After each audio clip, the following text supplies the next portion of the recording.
Hello, welcome to Someday Farm. I'm Stephen Watson with today's Tàijíquán Tip. Pretty simple idea.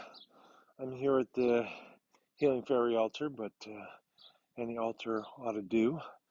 The idea is simply to practice in the presence of an altar for the duration of your practice. So I think it'd be nice to include your warm up and your drills and your stretching and your cool down and self massage and certainly your form and such.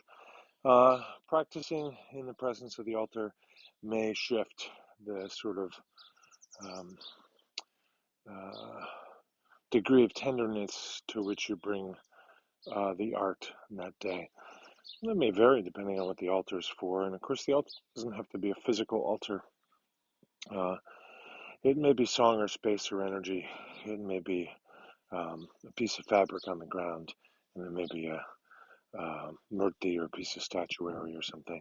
But that's my tip for you today. Practice in the presence of an altar and see if that brings somebody different to your art than might normally be brought. Thank you for every bow you've ever given. Thank you. Thank you for your support. We're relying on donations now more than ever. Here are all the ways that you can help. Online reviews, sharing videos, commenting, subscribing also help.